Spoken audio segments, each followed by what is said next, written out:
Welcome to the Growing in Love for Life podcast, where it's all about saving and strengthening your marriage and creating the relationship you really deserve and want to have.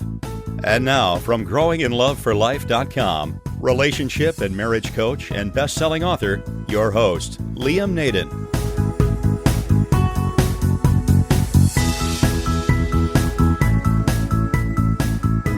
This is episode 12 of the Growing in Love for Life podcast. Hi everyone, it's Liam Naden here. This is the 12th episode, and today we're dealing with what is a very big subject, and in fact I hope we can get through all the material in the time we've got together. But what the topic is this week is, I've called it Surviving Infidelity. How to forgive your spouse for an affair. Now this is a huge subject, as I just said, and it's probably one of the biggest challenges that most couples, or any couples, could ever face in their marriage is, what do you do when your spouse has had an affair? I mean, how do you forgive them? How do you pick up the pieces in your relationship, and how do you get over the sense of betrayal, pain and hurt, and rebuild the trust and intimacy between the two of you? So that's what I'm going to try and cover today, is to give you some ideas on how, if you're in that situation, or if you've been in that situation, that you can really use some ideas to get over the pain and get you back on track. And in fact, even if your spouse hasn't had an affair, I think you're going to find this podcast helpful, because basically what we're talking about here is forgiveness. So if your spouse has done something that's really caused you pain in the past, or even if they continue to do that, I'm going to give you some ideas on how you can forgive them for that. Alright, well, let's look at affairs, and unfortunately the whole area of infidelity and affairs, it's really a fact of life when it comes to marriage. And in fact, there are estimates on how many people who are married have had an affair, but they tend to vary very widely. It's a very difficult thing, I guess, to get an honest answer from people if you have a survey. So there are lots of studies and surveys that have been done, but they've come up with different figures on how many people have had an affair. But one study I saw recently came up with a figure that 44% of men and 34% of married women have had at least one affair in their marriage. And interestingly, it seems that the younger you are, the more likely you are to have an affair, although of course it can happen at any stage in your life, can't it? But anyway, whatever the stats, there's no doubt about it that it's actually quite a common thing for both men and women to have an affair. And it's also one of the most destructive things that can happen to a marriage if you let it. So the purpose of this podcast, what I want to do is I want to give you some ideas and strategies to help you deal with an affair if it's happened to you in your marriage, so you can rebuild the trust and intimacy, and so that you don't let what happened in the past destroy your marriage and your relationship in the now. Alright, well, firstly, there's a couple of things I think that are important to understand when you're looking at the whole issue of an affair and wondering if you really can get over it and stop it from affecting your marriage. Because the truth is, there are couples who've been through the trauma of an affair and who've successfully been able to put it behind them. In fact, some couples have even been able to use the experience to strengthen the bond in their marriage. And we'll talk about how that can happen a little bit later on. And as with so many of the ideas that I'm sharing with you in these podcasts and in my coaching and the other things that I do, I think surviving an affair usually comes down to two things. Firstly, it comes down to how you look at the event, at the affair. In other words, the meaning you attach to what happened. And the meaning you attach to something is going to be based on your beliefs about what it actually meant. So we're going to talk about that a little bit later.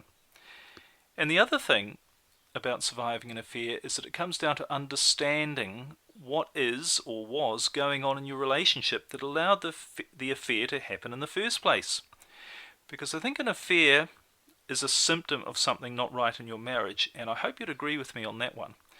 So the key is, if you can identify what that thing is or what those things are that aren't right in your marriage, once you identify them, you're in a position to be able to do something about it and repair them, and hopefully make sure that things like an affair don't happen again.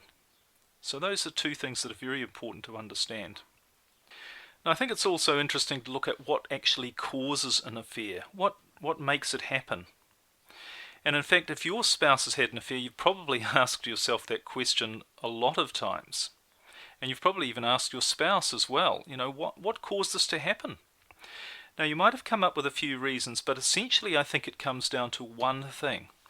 And that is, if someone is going to have an affair, it means that their emotional needs are not being met completely in their marriage or relationship.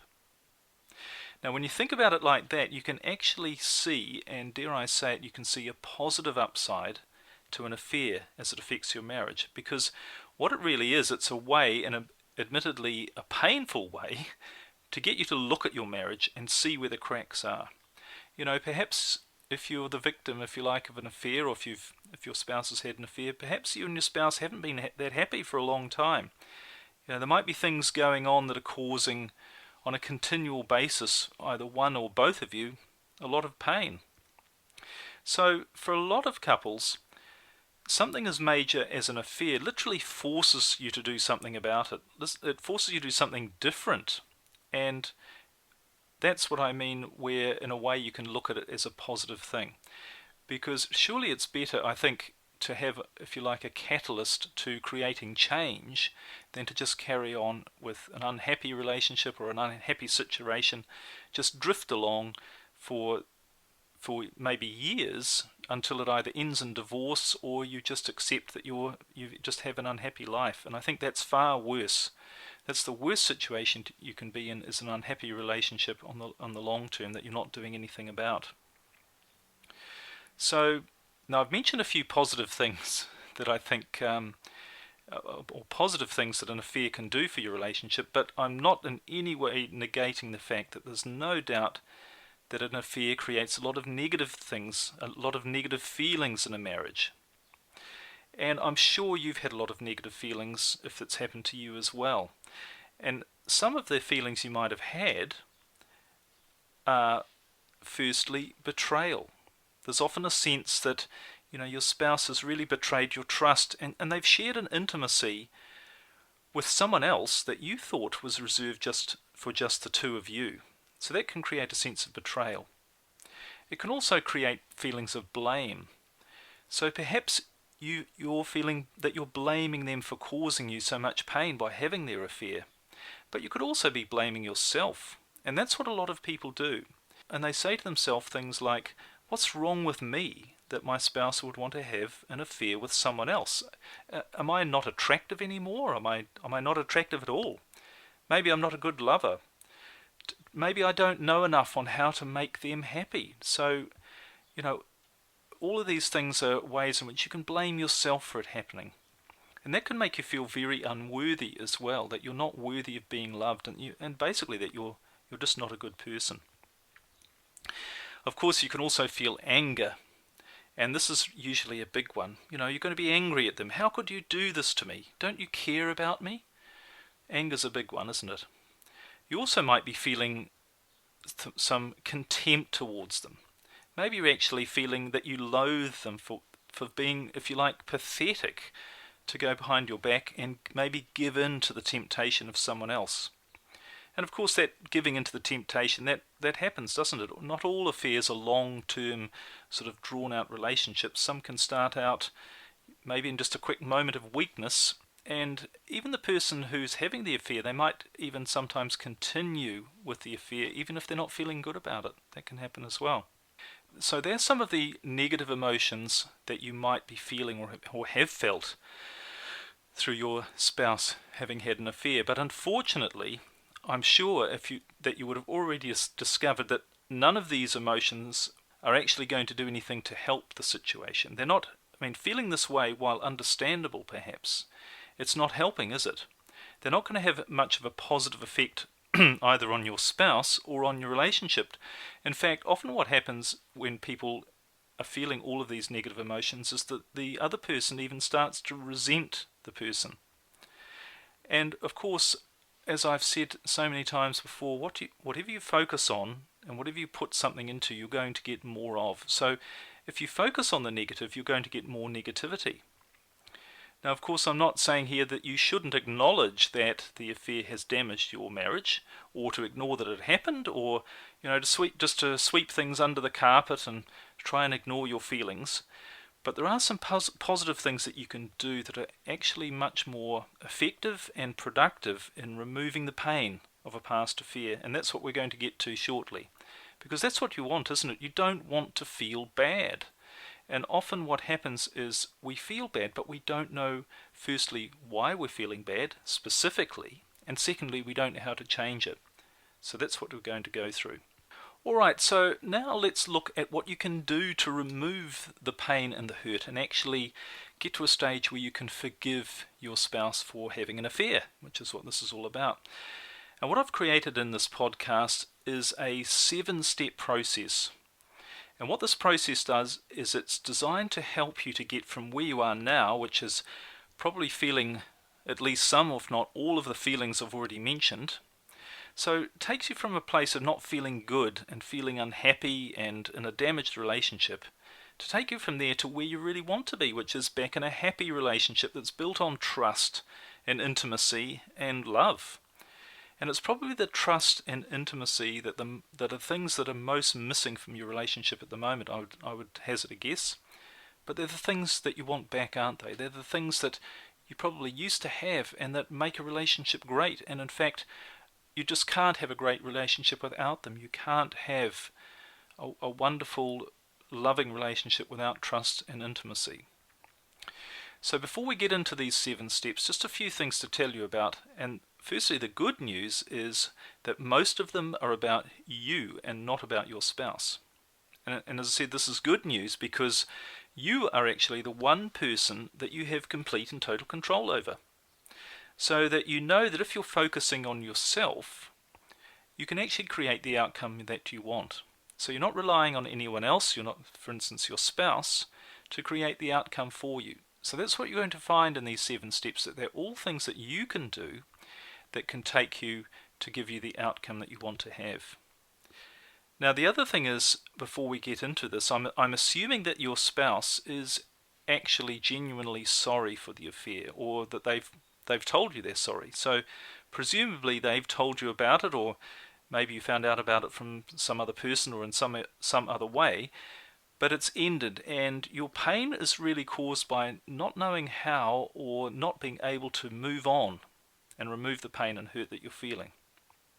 So that's what I'm assuming as well, that that's where you are, that you know, obviously your spouse has told you about the affair, and that they're telling you that they're very sorry that it happened, but you want to be able to move on. Alright, so now let's look at these 7 steps and see what they are, to show you how to forgive your spouse after an affair and survive infidelity. So the first step number 1, is you have to decide that you will forgive your spouse. Now, to do this, you need to ask yourself, do I really want to forgive them? Now, this might sound a bit of a strange question, but many people actually don't want to forgive their spouse for having an affair. It might sound a bit odd, but I've just found it's the actual truth, that it's a lot of people don't want to forgive their spouse. And you might think, well, why on earth wouldn't someone want to forgive their spouse?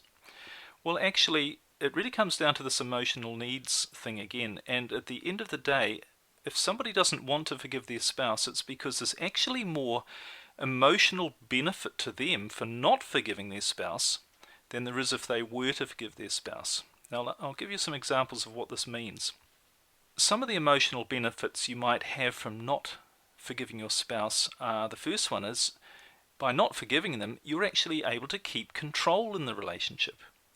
Because you're essentially saying to your spouse, well, I'll decide when I feel good in this relationship, it's up to me. So that gives the emotional benefit, if you like. I mean, it's a bit of a destructive benefit, I'm sure you'll agree.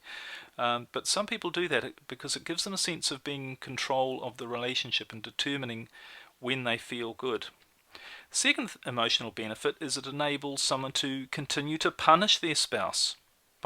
Because if you show your spouse that you're still in pain and you still have all these negative emotions and that you can't forgive them, you in a sense are continuing to blame them and punish them for your feelings. So you might feel well, they haven't suffered enough from the affair, so I'm going to continue to punish them. And when I've decided they've had enough punishment, that's when I'll forgive them. But again, it's very, very destructive. It's also a way of getting more attention. And in essence, you're saying to your spouse, well, you need to keep trying harder to be nice to me because I haven't forgiven you yet. So again, this is a way of saying, I want more attention, because maybe if you might think, well, if I did forgive them, they wouldn't pay as much attention to me. They wouldn't, buy me flowers and keep trying to make me feel better and telling me how sorry they are and doing all of these things and really trying hard. Maybe they wouldn't do that if I forgave them. So that's a really interesting idea, isn't it? But a lot of people do this. So really what this comes down to, step number 1, deciding that you will forgive your spouse. You really need to do 2 things here. Firstly, you need to examine if there's a part of you that's holding back from wanting to forgive them. And I've given you some of the reasons why that might be. But really think about it. Say, is there a part of me that actually doesn't want to forgive them? And secondly, you need to think about why you haven't forgiven them already. And it could be some of the things we've already described and said, could some of these things apply to you? So just see, is there a part of you that is holding back from forgiving them? Are you saying to yourself, no, I don't really want to forgive them? And if that's the case, then see why that might be. Uncover the reasons why you're holding back. And the thing is, once you uncover the reasons why you haven't forgiven them, then you're in a very clear position to make the decision that you will forgive them. Because once you see the reasons why you're not, you're going to look at them and say, is that really a good reason not to forgive them? Is that fair, or is it sensible? Is it really going to help? Is it going to help our relationship? Is it going to help me personally? So that's the key, is to uncover why you haven't forgiven them already. And by just doing that, you'll see that really a lot of these things don't make sense at all, and they're things you need to move on from. All right, well, the second step is to consider the consequences of forgiving them and equally of not forgiving them. Because both of those things are going to have consequences, aren't they? And we need to look further down the track and see what are both the immediate and the long-term consequences of that. So let's look at the not forgiving first. Now, if you continue to not forgive your spouse, you need to ask yourself, where will your marriage be in a year from now? And where will it be in 5 years from now? Or 10 years from now? Or even in 20 years from now? If you don't decide to forgive them, where is your marriage going to be? So, in other words, the pain that you're feeling right at the moment, what's going to happen if that continues for all that amount of time? What are you going to miss out on doing together with your spouse if you're carrying around that pain and that hurt? In fact, will you even still be together? Can you see yourself down the track staying in the same position you are now, and feeling all the pain that you're feeling and not forgiving them? Can you see yourself being together in a few years from now? And also, how are you going to feel when you look back on all that time that's elapsed and realize that the pain you had over all that time and how you lived your life at the time because you didn't forgive them, how that really kept you in a place of resentment and the effect that had on your life? So it's a bit like, imagine in 20 years' time looking back and still not forgiving your spouse for what they did, and looking back and thinking, gosh, I spent 20 years, I spent my whole life in this state of pain because I couldn't or wouldn't forgive them. And it was silly, really, because the person who suffered the most was me. And that's a big thing when it comes to forgiveness, isn't it? And you might like to think, here's an interesting question to consider as well. What would your children be saying or thinking in 5 or 10 years' time about you and your situation? Would they look at your marriage and would they see the way you are now? And would they think things like, well, what a shame that they couldn't get over it. It was such a waste because they actually spent all their life being miserable and unhappy, and they just weren't able to move on. And what a shame that was, because what a negative effect it had on their life. That could be something your children might say to you. You need to think about that. All right, now looking on the other side, what would your marriage and life look like if you do get over the hurt if you'd found a way right now and made a decision right now to forgive your spouse unconditionally for what they did in the past and said, right, we're starting again, I'm going to trust them totally, I'm going to forgive them unconditionally, what's your life going to look like in a year from now? I mean, what's it going to look like now? But what's it going to look like in a year from now, or 5 years, 10 years, or 20 years? You know, what are some of the great things that you will have done together when you've got your relationship back to being happy and truly trusting?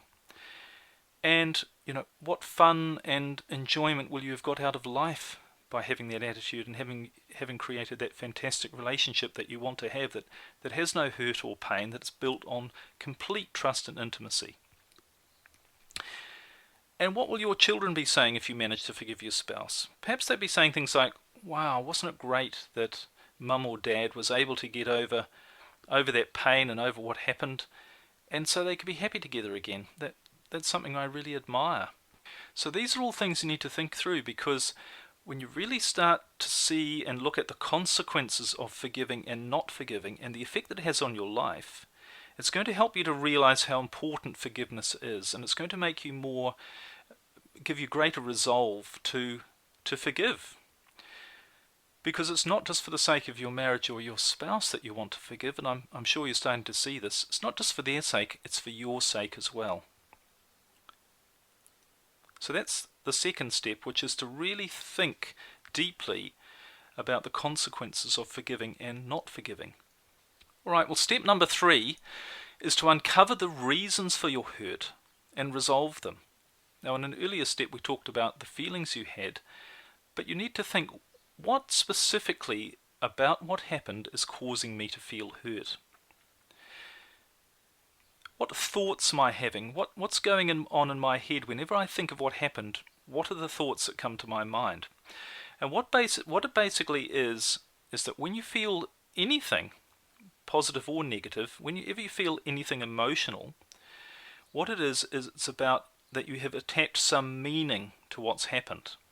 And the meaning you've attached to something is related, whatever meaning you give to it is also related to what beliefs you have about certain things and about certain areas. Because in actual fact, nothing happens to us that causes pain or pleasure. And I'm talking about emotional pain, not physical pain. But no emotional pain or pleasure is caused by anything that happens to us. What gives us the emotional pain or pleasure is the meaning that we attach to what's happened. I hope that's clear. I'll just repeat that again because it is important. When something happens to us and it causes an emotional pain or pleasure, it's not what actually happened that causes the pain or pleasure, it's the meaning we attach to what happened. So you need to ask yourself, obviously I'm feeling in pain and I'm feeling hurt by this affair and what happened, but why? And you could ask yourself the question, an open-ended question, I'm feeling hurt or in pain from the affair because what? And keep asking yourself that question.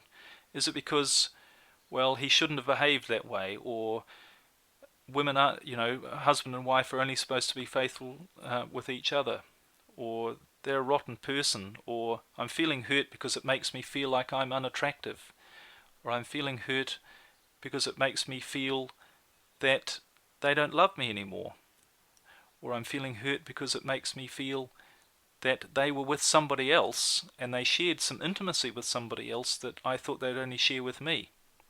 So those are all the things you need to uncover why specifically you're feeling hurt, and you need to look at those closely and resolve those. That's step number 3.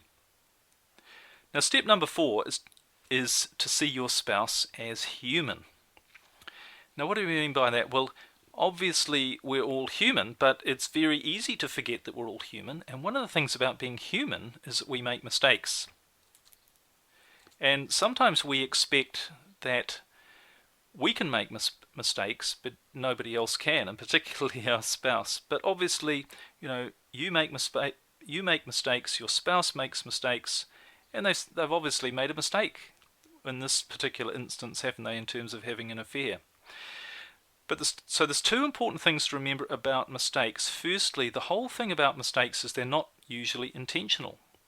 What they are is people do something that turns out to be the wrong thing to do. But at the time, they don't necessarily think it was the wrong thing to do, because what it was doing, it was meeting an emotional need they had. So the first thing is, mistakes are not intentional. The second thing is, they're not permanent. Now, if you make a mistake, it happens and it's over.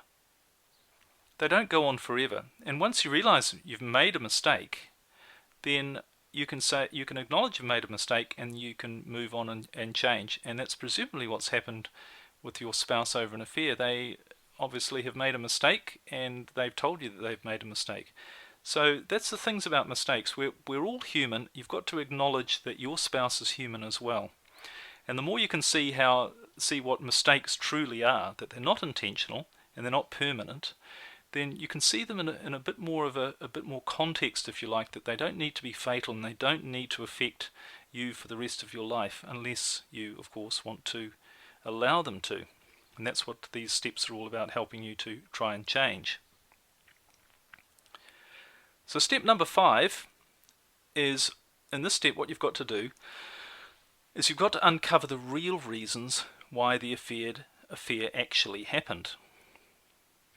Now, as I said earlier when I've talked about in some of the earlier podcasts, usually when I see there's a problem happening in a marriage, or nearly always, what a problem is, if not always, a problem is simply a symptom of another issue that's going on more deeply. And that's the same with an affair. So you really need to look at, are there any things going on in your relationship? Well, there are certainly, what are the things that are going on in your relationship that really were conducive to allowing this affair to actually happen in the first place? So this is about finding, the real reasons why the affair actually happened. And this is not only going to help your marriage and to make it much stronger, because what you're going to be doing here is you're going to be identifying areas you need to work on, but it's also going to help you ensure it doesn't happen again, which is obviously one of the main outcomes you want to make sure of, that it doesn't happen again. So that's why you need to look at what's going on within your relationship that are the real reasons why this affair actually happened. And when you're looking, there's actually only 3 places to look. The first place, which I'm sure you think is the obvious one, is your spouse. What's wrong with them? What's their problem? What's caused them to go off and have an affair? And sure, you need to look at that. You definitely need to look at that. But the second place you need to look at is yourself. And you need to say, is there anything I've done or anything about me that might have contributed to my spouse going and having an affair? So in other words, am I still as attractive to them as I've always been? Am I doing my best to be attractive? Am I meeting their emotional needs? And remember, right at the start we said the main reason for someone having an affair is their emotional needs aren't being met. But you've got to be really honest with yourself here and say, what areas of their emotional needs haven't I, in all my honesty, been meeting? And the other third thing is to look at is your relationship. So when the affair was happening, what was missing from your relationship? What might have caused your spouse to go and find what was missing somewhere else? Was your marriage a fun place to be? They're things you need to really look at, because at the end of the day, when you examine the real reasons, and if you're really, really honest with yourself, you're going to see that you're going to realize 2 things. Firstly, it takes 2 to tango. So in your marriage, as in every marriage, both of you and your spouse play an equal role in what happens to both of you. And the second thing is we're all biologically wired to have our emotional and physical needs met. So if we're not getting them met in one place, then we naturally just look for them elsewhere. It's a survival mechanism. Step number 6, then, moving on, is to refocus the blame. Now, you probably already know that blaming someone doesn't help. You've probably been told this, or you've thought it yourself, and you've probably also been told that you should stop blaming your spouse or blaming anyone. But the problem is, for all of us, that even though we know we shouldn't blame, it's something we can't stop doing. So that's why in this step, what I'm suggesting is that you, instead of trying to stop blaming anyone, what you do instead is you refocus your blame. So you're still feeling blame, but it's not done in such a way that it's going to hold you back from forgiving your spouse. So what that means is, instead of blaming your spouse and instead of blaming yourself, if you were going to put any blame anywhere, put it on your relationship. And by that I mean acknowledge that there've been weaknesses in your relationship that's caused the affair to happen, and that all you need to do is uncover what those weaknesses are and fix them, and everything will be fine. So it's really about saying to yourself, just to clarify it a little bit, it's about saying to yourself, okay, something was to blame here, but we weren't to blame, but it's the nature of our relationship. Something in our relationship was the cause of this. And that's a very important step, refocusing your blame. Okay, now the last step number 7, and this is very, very powerful, and it's create something that I call a forgiveness agreement. Now this is actually a written document, it's a true agreement, and I think it's well worth taking the time to do this.